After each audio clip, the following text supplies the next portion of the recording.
Hi, everybody. Welcome to the Practical Cannabis Podcast. It's our first episode. My name is Athena Lumsden, and in this podcast, I'm going to go over my Practical Cannabis Guidebook page by page, giving you the tools that you need to customize your own cannabis experience. Now, don't worry, you don't actually need the book to enjoy the podcast, but I do highly recommend picking up a copy of your own. Trust me, you're just going to want it.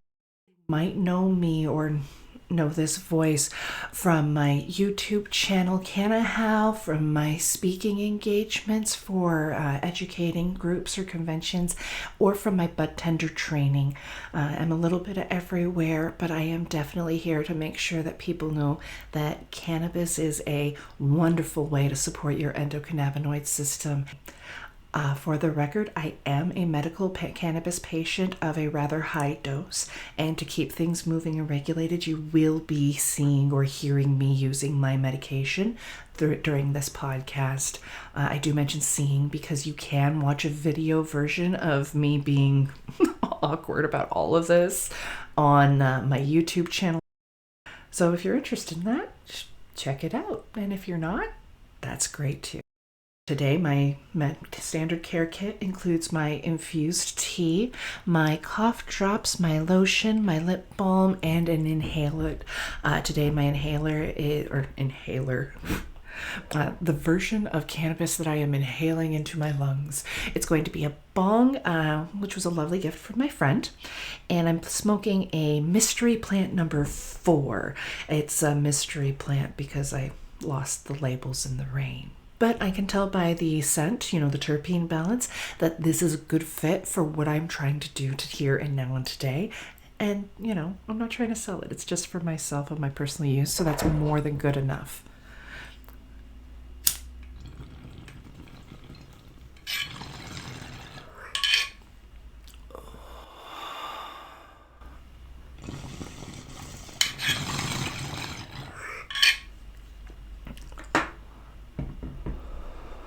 And it really does help keep me modulated and on track, so I really do appreciate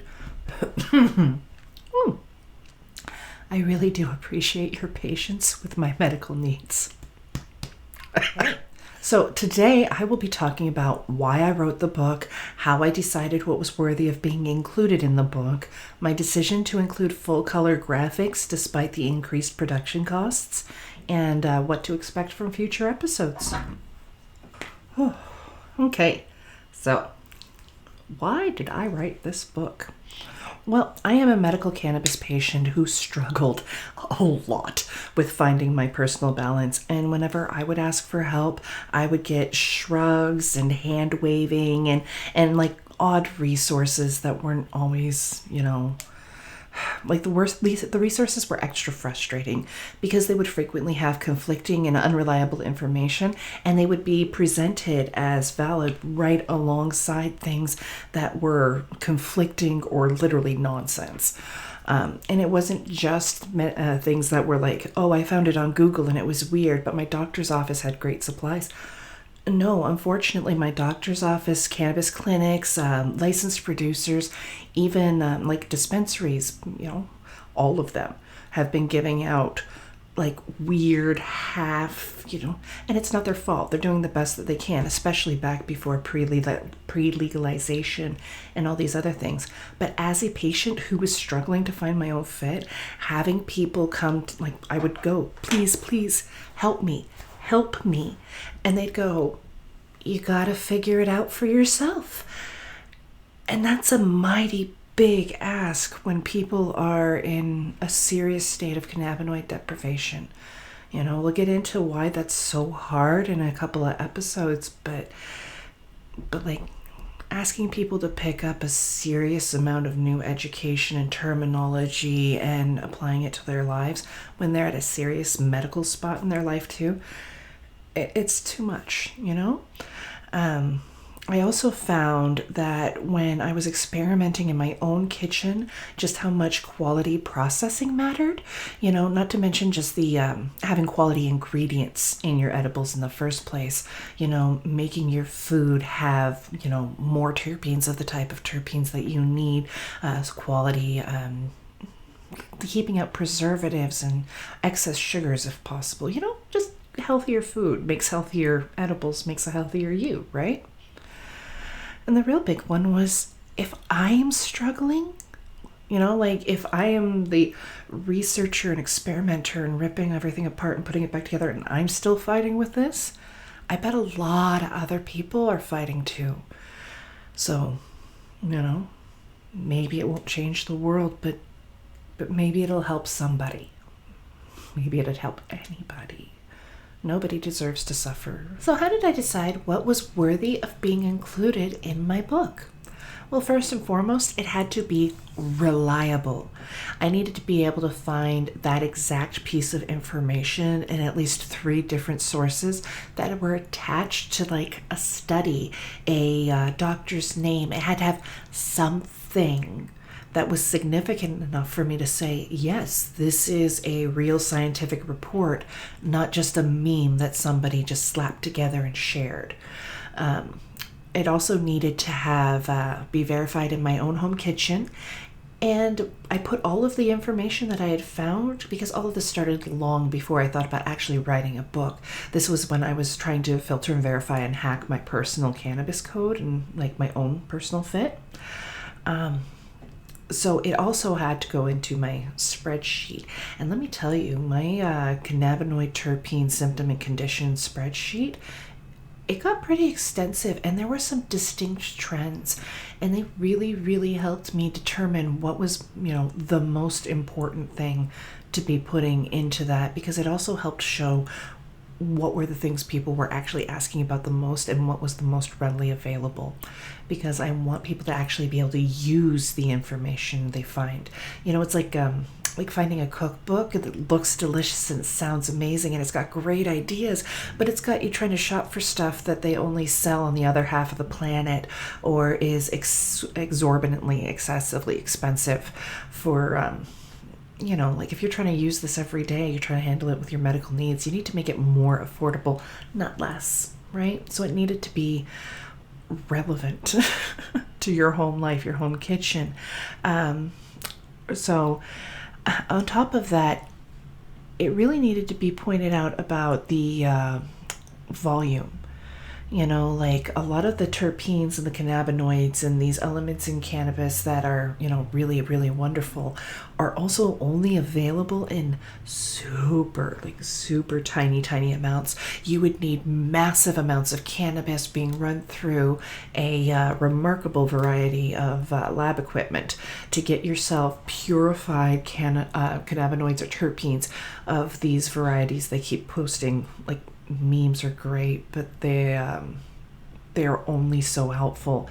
Like, if I can't go out into my own yard or my basic local seed supplier and get seeds that have these cannabinoids and terpenes in a volume that I can actually track and trace in a home kitchen without lab equipment, then it doesn't belong in a practical guidebook. So, awesome stuff. But that's why, we'll talk about it when we talk about the entourage effect, because that's really where it comes into play. And then from there, when I keep talking about that fancy lab equipment and my home kitchen, I really mean it. I don't want anybody going out and having to buy fancy machines and stuff, because you don't really need them. The most extravagant things that I call for in my book are a crock pot and some canning jars, or a candy thermometer. And the candy thermometer is only required if you decide to have, candies, because there's a few of those recipes in there. Although I do recommend you do have a proper cooking thermometer available, but your home kitchen should have one of those anyway, just to keep your own food consumption safe, right? So even the tools and equipment that I like and recommend for you to use are things that you can use for the rest of your life too. So next part of this is, why is it in full color? Why did I make this book so, Why did I make it so big? Why are there so many pictures? Why are there so many graphics? And the thing here is that new users who are under an extreme level of stressors, they don't need a novel. They don't need a new university degree. They don't need a giant brick of text beating them over the head. They need a quick reference guide that answers the question that they have right here and right now. So it needs to be built more like an encyclopedia than it does like a story. And that brick concept again, if you have a brick of text, like just a wall of text, and you're reading from it, and it's scientific, the average person will start losing focus, sliding to the side, and it all just turns into gibberish and giant words that you don't know anyway. And that's because our brains are built to provide color and vibrancy and creativity to things and fill in those gaps. And we're not allowed to do that when we're learning scientifically. Like if we're reading a fiction book or following our favorite biography or something, that's a story structure and our brains keep us engaged. But when we're trying to learn scientific models and application methods and technicalities and, like remembering names and dates in school, some people are great at it, but a lot of the people who are dealing with endocannabinoid dysfunction aren't. It's part of the issues. But again, we'll get into that in a couple of episodes when we talk about the ECS, its function, and what happens when it's not working well.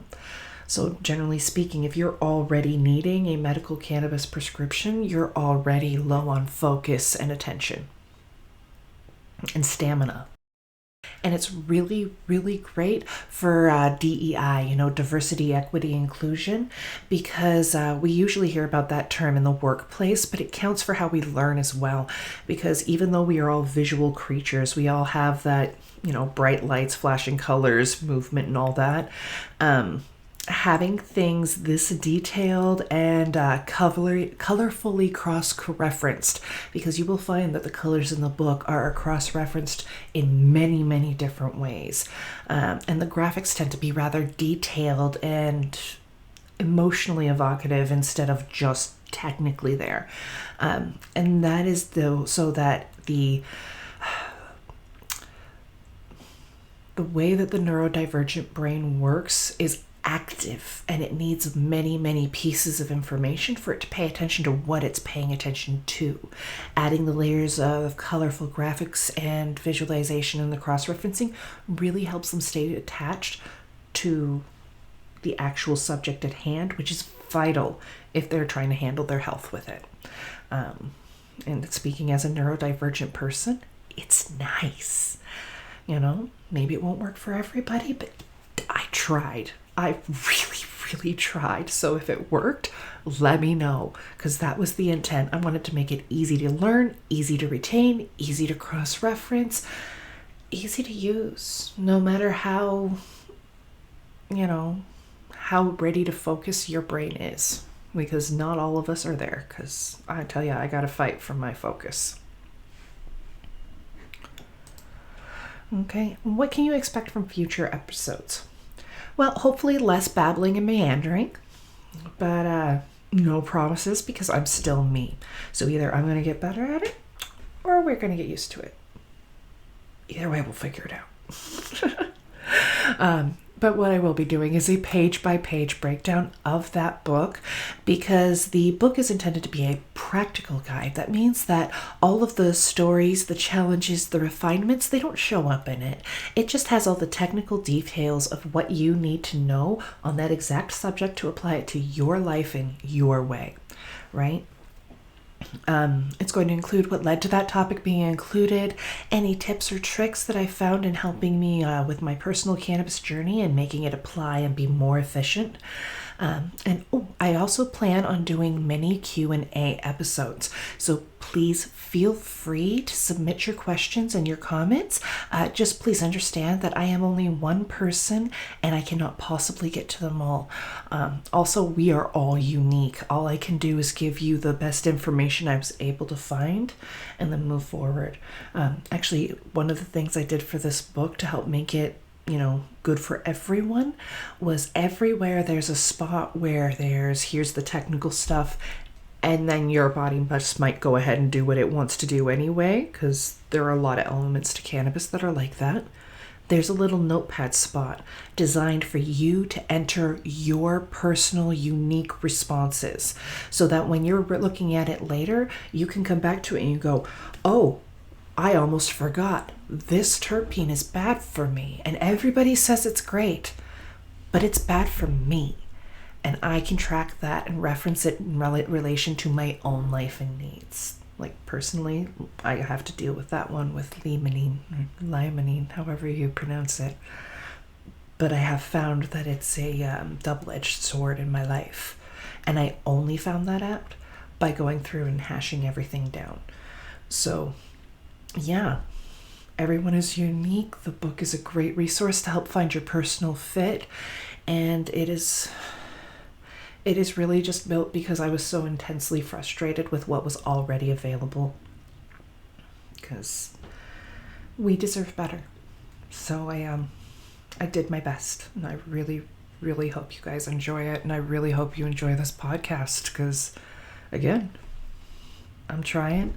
I'm hoping it helps. Thank you for listening. And I think that's it for today. So thank you so much for joining me on my very first podcast episode. And I can't wait for the next time where we dive into the book and I can share just how easy custom cannabis can be. If you want to learn more, you can check out my website at athenalumsden.com. And if you like what you heard today, I invite you to subscribe wherever you listen to your podcasts. I'll be back with a new installment soon. And until next time, I hope that you get to experience the freedoms that come from a fully supported endocannabinoid system.